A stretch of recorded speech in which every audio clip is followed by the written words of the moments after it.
శ్రీ సాయి సచ్చరిత 25వ అధ్యాయము. శ్రీ గణేశాయ నమ, శ్రీ సరస్వత్యై నమ, శ్రీ గురుభ్యో నమ, శ్రీ కులదేవతాయై నమ, శ్రీ సీతారామచంద్రాభ్యాం నమ, శ్రీ సద్గురు సాయినాథాయ నమ.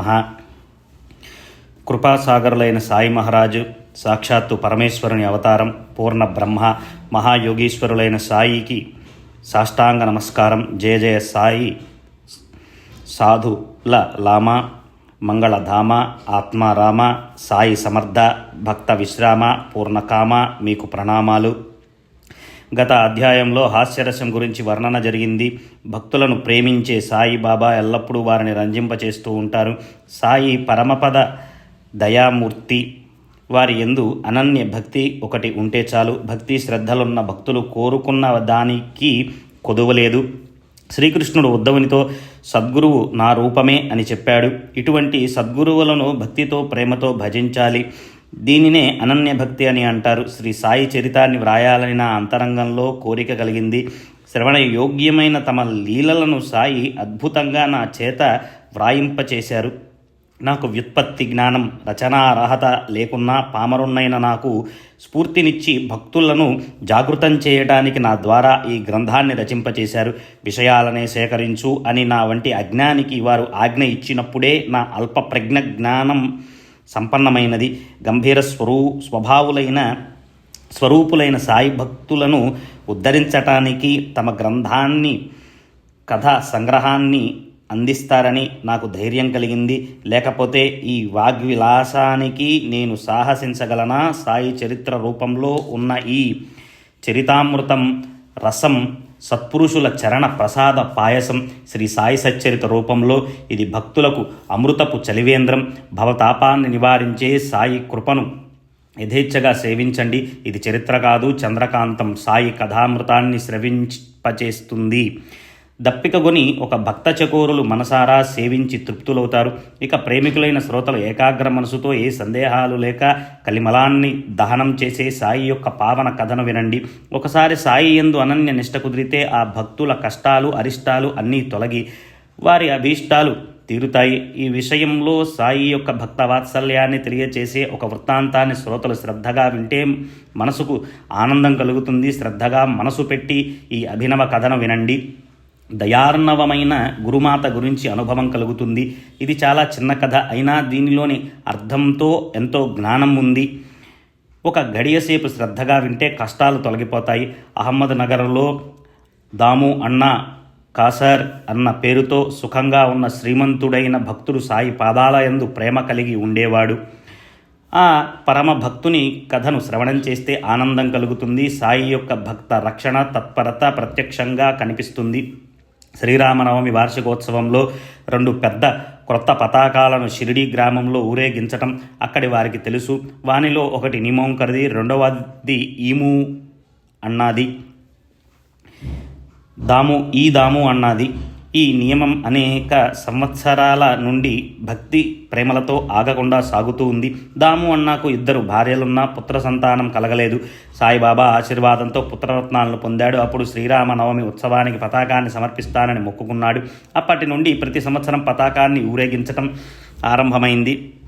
వడ్రంగి కొండియా ఇంటి వద్ద పతాకం ఊరేగింపుకు సిద్ధమై అక్కడి నుండి వాద్యాలతో మురగింపుతో పతాకాలను ఊరేగింపుకు తీసుకుని వెళ్ళేవారు. పొడవైన ఆ పతాకాలను మసీదు పైన 2 వైపులా కట్టేవారు. ప్రతి సంవత్సరం ఆ మహోత్సవ సమారంభం జరుగుతుంది. అప్పుడు అక్కడికి వచ్చే ఫకీరులకు తృప్తిగా భోజనం పెట్టేవారు. ఈ రీతిగా రామనవమి దాము అన్నా సాహెబ్ జరిపించేవారు. ఈ దాము అన్న కథను ఇప్పుడు శ్రోతలకు మనవి చేస్తాను. శ్రద్ధగా శ్రవణం చేస్తే సాయి యొక్క సామర్థ్యం విదితమవుతుంది. ముంబై నగరంలోని దాము అన్న స్నేహితుడు 2 లక్షల లాభం వచ్చే వ్యాపారం ఉంది. ఇటువంటి లాభసాటి వ్యాపారం చేద్దామా అని ముంబై నుండి ఉత్తరం రాశాడు. నువ్వు నేను ఇద్దరం భాగస్వాములుగా చేరి చెరో 1,00,000 సంపాదించుకుందాం. ఇప్పుడు ఈ అవకాశం ఉపయోగించుకోకపోతే తరువాత మనం పశ్చాత్తాపపడాల్సి ఉంటుంది. ఈ సమయాన్ని జార విడుచుకోకు అని వ్రాయగా అన్న మనస్సు కలవరపడింది. అతనికి తన స్నేహితునిపై గట్టి విశ్వాసం. అయినా ఏం నిశ్చయించుకోవాలో తోచలేదు. వ్యాపారం చేయాలా వద్దా, ఏమవుతుందో ఏమో అన్న సంశయంలో అన్నాకు చింత పట్టుకుంది. దాము అన్న కూడా గురుపుత్రుడు. బాబాకు ఉత్తరం రాశాడు. మాకు స్వతహాగా ఆలోచించే బుద్ధి లేదు, మీరే మాకు రక్ష. వ్యాపారం బాగానే ఉంది, చేద్దాము అని అనిపిస్తూ ఉంది, కానీ దీనిలో లాభం కలుగుతుందా లేక నష్టమా, దయచేసి తెలియచేయండి అని మాధవరావుకు ఉత్తరం రాశాడు. ఆ ఉత్తరాన్ని బాబాకు చదివి వినిపించి వారి ఆజ్ఞను తెలియచేయమని మరునాడు మధ్యాహ్నం ఆ ఉత్తరం మాధవరావు చేతికందింది. అతడు దానిని తీసుకుని వెళ్ళి మసీదులో బాబా పాదాల వద్ద ఉంచాడు. శ్యామా, ఏమిటి హడావిడి, ఇక్కడున్న ఈ కాగితం ఏమిటి అని బాబా అడిగారు ఏమీ తెలియనట్టు. బాబా, నగరంలోని దాముసేట్ మిమ్మల్ని ఏదో అడుగుతున్నాడు అని శ్యామ చెప్పాడు. ఏం రాశాడు? ఏం ఆలోచన చేస్తున్నాడు? దేవుడిచ్చింది చాలదని అతడు ఆకాశాన్ని అందుకోవాలనుకుంటున్నాడు. సరే, అతని ఉత్తరం చదువు అని బాబా అన్నారు. అక్షరాలా మీరు చెప్పినదే దాము అన్న ఉత్తరంలో ఉన్నది. దేవా, మీరు నిశ్చలంగా కూర్చొని భక్తులలో కలవరం లేపుతారు. వారు బాధపడుతుంటే వారిని మీ పాదాల వద్దకు రప్పించుకుంటారు. ఒకరిని స్వయంగా రప్పిస్తారు, మరొకరిని ఉత్తరాన్ని వ్రాయిస్తారు. ఉత్తరంలోని విషయాన్ని ముందుగానే చెప్పేశారు కదా, ఇక చదవటం ఎందుకు అని శ్యామ అన్నాడు. బాబా, అరే శ్యామ, చదువు, నా మాటే నిజమని ఎందుకు అనుకుంటున్నావు? ఊరికే ఏదో తోచింది చెప్తున్నాను అంతే అని అన్నారు. బాబా మాధవరావు ఉత్తరం చదవగా బాబా శ్రద్ధగా విని బాధతో సేటుకు మతిపోయింది అన్నారు. నీ ఇంట్లో ఏం లోటుంది?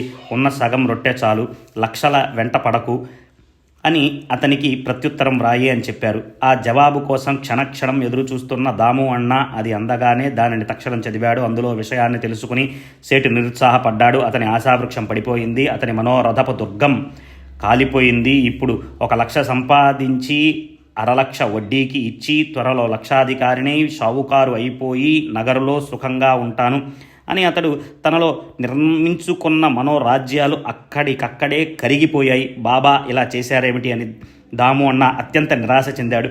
అసలు ఉత్తరం రాయడం పొరపాటైంది. తన మంచిని తానే పాడు చేసుకున్నాడు. చూస్తూ వడ్డించిన విస్తరిని తనే తన్నుకున్నట్లయింది. కళ్ళతో చూడటానికి, చెవులతో వినటానికి వ్యత్యాసం ఉంటుంది. కనుక బాబా వద్దకు మీరు స్వయంగా వస్తే బాగుంటుంది అని మాధవరావు ఉత్తరంలో అలా సూచించాడు. దాని ప్రకారం బాబా వద్దకు వెళ్ళటం మంచిదేమో, తనకు అదే శుభప్రదమేమో, బహుశా బాబా అనుమతి ఇవ్వవచ్చు అని ఆలోచించుకుని అన్నా షిరిడీకి వచ్చాడు. సాయికి సాష్టాంగ ప్రణామం చేసి వారి సమీపంలో కూర్చున్నాడు. మెల్లమెల్లగా వారి పాదాలను పట్టసాగాడు. బాబాకు అడగటానికి ధైర్యం చాలలేదు. బాబాకు లాభంలో భాగం సమర్పించాలని అతని మనసులో ఆలోచన కలిగింది. సాయినాథ, ఈ వ్యాపారంలో నాకు సహాయం చేస్తే లాభంలోని కొంత భాగం మీ చరణాలకు సమర్పిస్తారని తనలో అనుకున్నాడు. సాయి చరణాలపై శిరస్సును ఉంచి కొంతసేపు కూర్చున్నాడు. సంకల్ప వికల్పాలు మనసు లక్షణం. దాము అన్న మనసులో వ్యాపారం గురించి ఆలోచన సాగింది. భక్తుడు అనేక రకాల కోరికలను కోరుకుంటాడు, కానీ తన నిజమైన శ్రేయస్సు తెలుసుకోలేడు.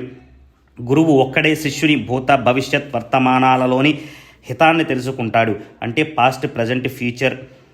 హితము అంటే ఈ మూడిటిలో ఏది మంచి అనేది గురువు మాత్రమే నిర్ణయించగలడు అని, గురువుకు మాత్రమే తెలుసు అని దీని అర్థం.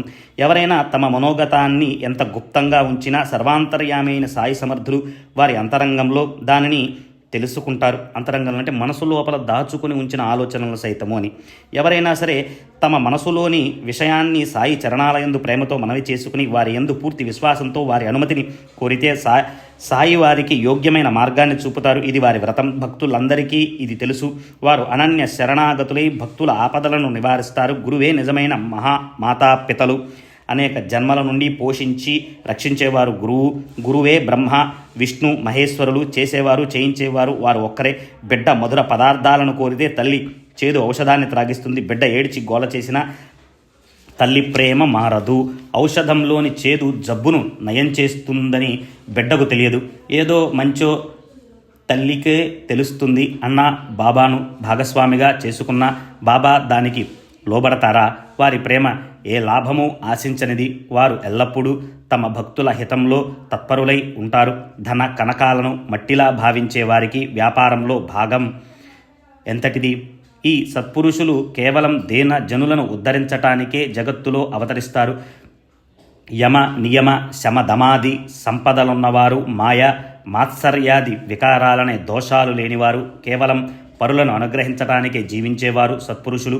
దాము అన్న యొక్క భాగస్వామ్యం అనే ఆలోచన అతని మనసులోనే రహస్యంగా ఉండగా బాబా బయటికి ఏం సమాధానం చెప్పారో శ్రద్ధగా వినండి.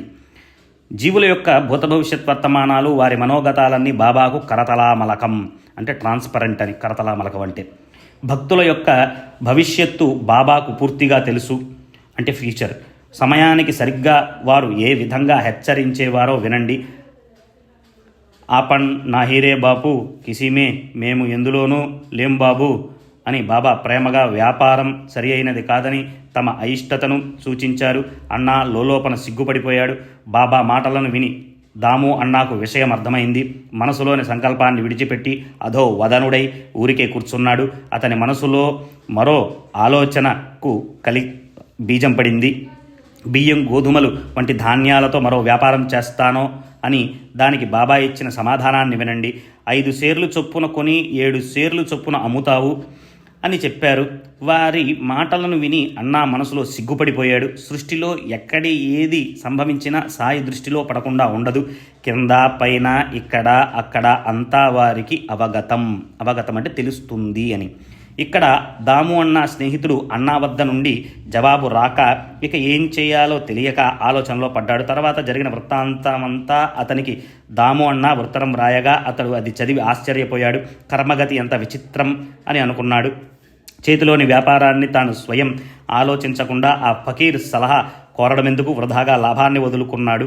దేవుడు ఇస్తే కర్మ లాగేసుకుంటుంది, జరగవలసినది దానిని బట్టే బుద్ధి పనిచేస్తుంది. ఇంత చక్కటి వ్యాపారంలో మధ్యన ఆ ఫకీర్ ఎందుకు? ప్రపంచ వ్యవహారాలు వదిలేసి ఇంటింటా రొట్టె ముక్కలు అడుక్కు తిని పొట్ట నింపుకునేవాడు ఏం సలహా చెప్పగలడు? సేటుకు అసలు అదృష్టం లేదు, అందుకే ఇలాంటి బుద్ధి పుట్టింది. ఇక వేరెవరైనా భాగస్వామిగా చూచుకోవాలి. జరగవలసి లేనప్పుడు జరగదు, అంతే అని అనుకున్నాడు. అన్న ఊరికినే ఉండిపోయాడు. అతని స్నేహితునితో కర్మకాలిన ఒక వ్యక్తి భాగస్వామిగా చేరి కష్టాల్లో పడ్డాడు. సట్టా వ్యాపారం చేయగా అతని రోజులు బాగా లేక అక్కడ కూడా దెబ్బతిని నష్టపోయాడు. ఫకీర్ మాట విననందుకు శిక్ష. మా దాము అన్న ఎంతటి అదృష్టవంతుడు, గొప్ప తెలివిగలవాడు. సాయిబాబా నిజంగా మహాత్ముడు. వారికి భక్తులపై ఎంతటి కరుణ. స్నేహితుడని దాము అన్న నా మాట విని ఉంటే కష్టాల్లో చిక్కుకొని పోయేవాడు. ఫకీరు మాట విని రక్షింపబడ్డాడు. అతనికి ఎంతటి దృఢ విశ్వాసం. అతని వెర్రితనాన్ని హేళన చేశాను. నేను చాలా తెలివైన వాణ్ణని గర్వపడ్డాను. అంతా వ్యర్థమని అనుభవమైంది. ఆ ఫకీరును అనవసరంగా నిందించాను. వారి సలహాను పాటించి ఉంటే వారు నన్ను కూడా రక్షించేవారు. ఇలా నష్టపోయేవాడిని కాను అని అనుకున్నాడు. పశ్చాత్తాపడ్డాడు. మరొక విషయాన్ని చెప్పి అన్నా యొక్క వృత్తాంతాన్ని త్వరగా ముగిస్తాను. బాబా లీలలు శ్రోతలకు ఆశ్చర్యాన్ని, ఆనందాన్ని కలగచేస్తాయి. ఒకసారి గోవా నుండి ఒక పార్సిల్ వచ్చింది. రాళ్లే అన్న పేరుగల మామలతేదారు మామిడి పళ్లను పంపించాడు. సాధారణంగా సాయిబాబాకు సమర్పించడానికి పార్సిల్ మాధవరావు పేరున కోపరగాం నుండి షిరిడీకి వచ్చింది. ఆ పార్సిల్ను మసీదులో బాబా ఎదుట విప్పగా దానిలో గుమగుమలాడే సువాసనలతో 300కు పైగా మధురమైన మంచి మామిడి పళ్ళు ఉన్నాయి. బాబా వాటినన్నిటినీ చూచి మాధవరావుకు ఇచ్చి అతడు 4 పళ్లను కొలంబాలో వేసి మిగిలిన వానిని తన వెంట పట్టుకుని పోయాడు. కొలంబాలో పళ్ళు ఉంచగానే బాబా వానిని అక్కడే ఉండనివ్వండి, అవి దాము అన్నాకి ఇవ్వాలి అని చెప్పారు. తర్వాత 2 గంటలయ్యాక దాము అన్న పూజా సామాగ్రి, పూలు పట్టుకుని బాబా పూజ చేయడానికి మసీదుకు వచ్చారు. జరిగిన వృత్తాంతం అతనికి తెలియదు. బాబా గట్టిగా మామిడి పళ్ళు దామ్యావి, ఆ పళ్ళు దాము అన్న కొరకు తినాలని లోకులకు దృష్టి వానిపై ఉన్నా అవి మనవి కావు. ఎవరి పళ్ళు వారే తీసుకోవాలి. ఎవరివో మనమెందుకు తీసుకోవాలి? అవి ఎవరివో వారే తినాలి, తిని చావాలి అని అన్నారు. అది బాబా ప్రసాదం అన్న భావంతో అన్నా వానిని స్వీకరించాడు. బాబా మాటల విపరీత అర్థానికి ఏం భయపడనవసరం లేదని అన్నాకు బాగా తెలుసు. పూజను ముగించుకొని అన్నా వెళ్ళాడు. మరల వచ్చి బాబా, ఈ పళ్లను పెద్ద భార్యకా లేక చిన్న భార్యకా ఎవరికివ్వాలో నాకు తెలియదే అని అడిగాడు. బాబా, చిన్న భార్యకివ్వు, ఆమెకు 8 బిడ్డలు కలుగుతారు. 4 మగపిల్లలు, 4 ఆడపిల్లలు ఈ మామిడి పళ్ళ లీల వలన కలుగుతారు అని చెప్పారు. దాము అన్నాకు పుత్ర సంతానం లేకపోవటం వలన అనేక ప్రయత్నాలు చేశాడు. సాధు సత్పురుషులను ఆశ్రయించి వారి అనుగ్రహం మరియు ఆశీస్సుల కోసం వారిని భజించేవాడు. గ్రహాల అనుగ్రహం కోసం జ్యోతిష్యం విద్య నేర్చుకుని స్వయం జ్యోతిష్యుడయ్యాడు. జ్యోతిష్యం ప్రకారం తనకు సంతాన ప్రాప్తి లేదని తెలుసుకొని అతడు నిరాశ చెందాడు. అయినా సాయి సత్పురుషుని ముఖతః వచ్చిన వచనాలు, వారి ప్రసన్నత అతనికి మరల ఆశను, ధైర్యాన్ని కలిగించాయి. ఆ తరువాత కొంతకాలానికి బాబా వచనం ఫలించింది. వారి అనుగ్రహం మామిడి పళ్ళ రూపంలో అంకురించింది, సంతాన ఫలాలనిచ్చింది. బాబా చెప్పినట్లుగానే జరిగినది. అతనికి సంతానం కలిగింది. జ్యోతిష్యం నిష్ఫలమైంది. సాయి మాట అమోఘమని నిశ్చయమైంది. అది బాబా శరీర ధారులై ఉన్నప్పుడు వారి వాణి మహిమ, శరీరాన్ని త్యజించిన తర్వాత కూడా వారు తమ వాక్కు యొక్క మహిమను వారు స్వయం నిర్ధారణ చెప్పారు. నేను ప్రాణాలు విడిచినా నా వచనాలను ప్రమాణంగా భావించండి. నా సమాధి నుండి నా అస్థికలు మీకు ధైర్యాన్ని కలిగిస్తాయి. నేను కాదు, నా సమాధి మీతో మాట్లాడుతుంది, నా ఎముకలు మీతో మాట్లాడతాయి. అనన్య శరణాగతులైన వారిని వెనువెంటనే ఉంటాయి. నేను మీ కళ్ళకు కనిపించకుండా పోతానని నా కోసం చింతించకండి. నా ఎముకలు మీతో మాట్లాడతాయి. అవి మీతో ముచ్చటించడం మీరు వింటారు. నన్ను కేవలం స్మరించండి. అంతఃకరణంలో నా యందు విశ్వాసముంచండి. ఏ కోరికలు కోరకుండా నిష్కామంగా నన్ను ఆరాధించండి. మీరు కృతకృత్యులై శుభాలను పొందుతారు.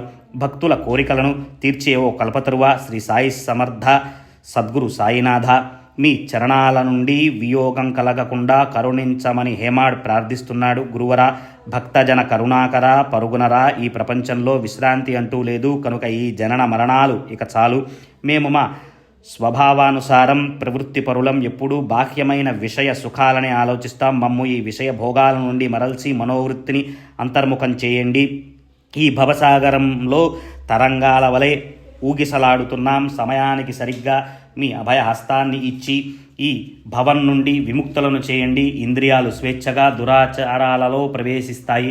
ఉచ్ఛృంఖలంగా ప్రవహించే ఈ నదికి ఆనకట్ట కట్టి ఇంద్రియాలను వెనకకు మరల్చండి. ఇంద్రియాలు అంతర్ముఖం కానంత వరకు ఎప్పటికీ ఆత్మదర్శనం కాదు.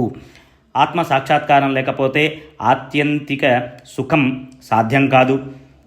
జన్మ నిరర్ధకం. అంతిమ సమయంలో భార్యాపుత్రులు కానీ మిత్రులు కానీ చివరి వరకు ఎవరూ కూడా పనికిరారు. మాకు తోడుగా ఉండి ముక్తిని, ఆనందాన్ని ప్రసాదించేది మీరొక్కరే. కర్మాకర్మల బంధనాలను తొలగించి ఈ దుఃఖాల నుండి విముక్తిని కలిగించండి మహారాజా.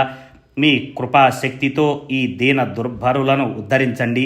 మీ కృపా సామర్థ్యంతో వాదోపవాదాలు చేసే చెడు ప్రవృత్తిని పూర్తిగా నశింపచేయండి. సాయి మహారాజా, పావనమైన మీ నామస్మరణయందు మా జిహ్వకు రుచి కలగనీయండి. నా సంకల్ప వికల్పాలు పోయి, గృహాన్ని మరియు శరీరాన్ని మరచి పోయి, నేను నాదన్న అహంభావం పారిపోయేలా నా మనసును ప్రేమమయంగా మార్చండి. నా మనసు యొక్క చంచలత్వం తొలగి నిశ్చలమై దానికి ఇతర విషయాలేవి గుర్తుకు రాకుండా ఉండుగాక. ఎప్పుడూ మనసులో మీ నామస్మరణ జరుగుగాక. మమ్ము మీ అక్కున చేర్చుకునే అంత మా అజ్ఞానాంధకారం తొలగిపోయి మీ నీడలో సుఖంగా ఉంటాము. మీ ఆశ్రయంలో లోటంటూ ఉంటుందా? మీరు మా వెన్నుతట్టి మమ్ము మేల్కొలిపి మాకు మీ చరితామృతాన్ని త్రాగించండి. ఇది మరి సామాన్య సుకృతమా? తర్వాతి అధ్యాయం ఇంతకంటే తీయనైనది. ఇది శ్రవణార్థుల కోరికలను తీర్చి సాయి చరణాలయందు ప్రేమను పెంచి దృఢమైన శ్రద్ధను కలిగిస్తుంది. ఒక భక్తుడు తన గురువు పాదాలను వదిలి సాయి దర్శనానికి వచ్చి సాయి పాదాలను అభివందనం చేయగా బాబా అతని గురువు వద్దనే స్థిరంగా ఉండేలా చేశారు. మరో గృహస్థుడు శ్రీమంతుడై ఉండి కూడా కష్టాలలో చిక్కుకొని భార్యా బిడ్డలతో సహా సాయిబాబా దర్శనానికి వచ్చాడు. బాబా అతని బాధ నెలా తీర్చారు. అపస్మారంలో ఉన్న అతని పుత్రుని వ్యాధిని కేవలం దర్శనంతో తొలగించి అతని పూర్వపు దృష్టాంతాన్ని గుర్తు చేసి, నా విషయాన్ని వినండి. హేమాడ్ సాయికి శరణుజొచ్చి సాయి కథలను ఆసక్తితో శ్రవణం చేసి మీ శ్రవణాలను సార్థకం చేసుకోండి అని శ్రోతలకు మనవి చేస్తున్నాడు. స్వస్తి. శ్రీ సంత సజ్జన ప్రేరితము భక్త హేమడ్ పంత్ విరచితమైన శ్రీ సాయి సమర్థ సచ్చరితంలో భక్తాభీష్ట సంపాదనమను 25వ అధ్యాయం సంపూర్ణం. శ్రీ సద్గురు సాయినాథార్పణమస్తు. శుభం భవతు.